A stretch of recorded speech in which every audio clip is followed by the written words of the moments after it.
But here's the general rule, and this kind of gets into the idea that we're talking about from a defensive standpoint and a setup standpoint, is anytime my hips aren't connected to my partner, such as like a snap down front headlock, when my hips aren't connected to my partner, it's risky. It's not impossible, it's risky to try to just choke without the arm in. Because there's so much disconnection, it's easy for my partner to even just ear drag out. Boom. The ear drag happens a lot. So if I try to bring my head across the center line and try to go here, her head just comes out. So I prefer, whenever my hips aren't connected, to have an arm in variation. So I might get high risk, but I go here. That's why this is the best of all worlds. She tries to ear drag out now, she gets choked. Okay? Again, same idea. If my partner, even if she's late, and let's say I get her ear to my ribs and I go here, she could just drop to her left shoulder and go on her back and just pause. Boom. And oftentimes you lose the guillotine. But with the arm in, when she tries to do that, as I can come with her, and I can actually rotate her back up and now start going into deeper finishes. So these are some common responses that we might get. Again, doesn't matter where we started that equation, but if I don't have hip-to-hip connection, let's say I just snap and I get to here, she can oftentimes just roll out. Like where would she want to go? Ideally, she would like to just travel to her right-hand side, snap her right fingers. She would like to travel to this side, to what we call the safe side, she can start escaping.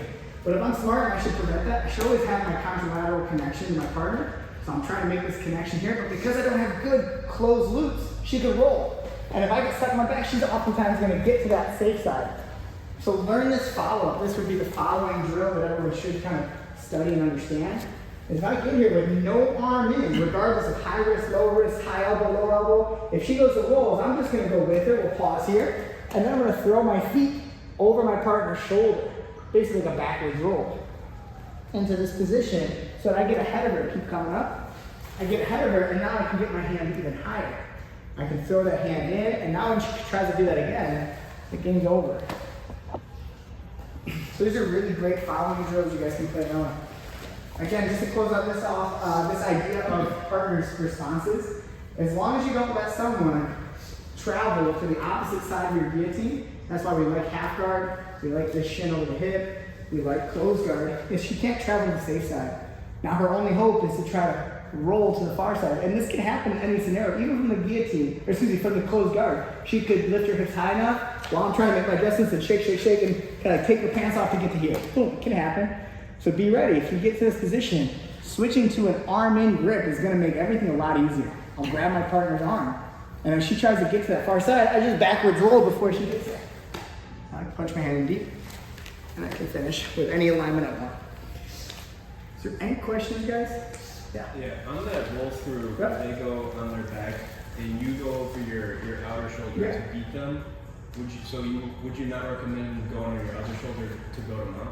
So you could try. So let's say I'm here and she goes to the back. Try and roll over my right shoulder going to the mount. You can try, but she's got her hands on my hips oftentimes. So trying to roll this way is going to be hard. But if I change direction and she tries to get on top, as I'm blocking her, keep going, I block her from getting up. That's really cool. So like in that scenario, again, like most people learn that kind of it looks cool. Like a move. She rolls over her back, and then we roll and we try to get to the mountain. But keep your hands on my hips a little bit. If I'm in this position, when she goes roll, I can't. But I can cut her off. Okay, I can make sure I kind of cut her off at the jump. And not only that, the momentum of this, one more time, watch how my head travels across the center line. So this is my suggestion, is get a hold of your partner. And then look, right now I have a low wrist. Go ahead and skate fast. I use the momentum to get a high wrist. And now I can just go power choke, I can go fin forward, I can go arm in, grab the elbow. That high wrist is a good trade up. And it's a good follow along drill, that's what you want.